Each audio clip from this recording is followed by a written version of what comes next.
శాసనసభ ఆర్థిక కమిటీలు నెలలో కనీసం 2 సార్లు సమావేశం కావాలని శాసనసభ స్పీకర్ చింతకాయల అయ్యన్న పాత్రుడు సూచించారు. మంగళవారం రాష్ట్ర శాసనసభ భవనంలో శాసనసభ ప్రజా పద్దుల కమిటీ, శాసనసభ అంచనాల కమిటీ మరియు ప్రభుత్వ సంస్థల కమిటీ అండర్ టేకింగ్స్ ప్రాథమిక సమావేశం ఆయన అధ్యక్షతన జరిగింది. ఈ సందర్భంగా స్పీకర్ చింతకాయల అయ్యన్న పాత్రుడు మాట్లాడుతూ కమిటీలు ఏర్పాటు చేయడంలో ఇప్పటికే చాలా ఆలస్యమైందన్నారు.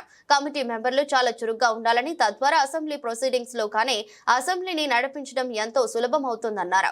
గతంలో ఎన్టీఆర్ హయాంలో బడ్జెట్ సమావేశాలు 60 రోజుల పాటు జరిగేవని, అవి అర్ధరాత్రి 12 గంటల వరకు కూడా జరిగేవన్నారు. అలాంటివి నేడు 15 రోజులకు తగ్గిందన్నారు. ఢిల్లీలో ఏర్పాటు చేసిన అన్ని రాష్ట్రాల స్పీకర్ల సమావేశంలో పాల్గొన్నప్పుడు ఏ రాష్ట్రమైనా సరే అసెంబ్లీ సమావేశాలను సంవత్సరానికి కనీసం 60 రోజుల పాటు జరపాలని తీర్మానం చేయడం జరిగిందన్నారు. ఇందుకు అన్ని రాష్ట్రాల సభాపతులు ఆమోదం తెలపాలన్నారు. కాబట్టి ఈ కమిటీలు నెలలో కనీసం 2 సార్లు సమావేశాలు నిర్వహించుకోవాలన్నారు. ఏ ఉద్దేశంతో ఈ కమిటీలు ఏర్పాటు చేశారో ఆ లక్ష్యాల సాధనకు అనుగుణంగా సభ్యులందరూ సహకరించి సమావేశాలు నిర్వహించుకోవాలన్నారు. ఇందుకు సంబంధించి పబ్లిక్ ఆడిట్ జనరల్ వారి సలహాలు, సూచనలను కమిటీ సభ్యులు తప్పగా పరిగణలోకి తీసుకోవాలన్నారు. తాము కూడా ఈ కమిటీలకు సంపూర్ణ సహకారాలను అందిస్తామన్నారు.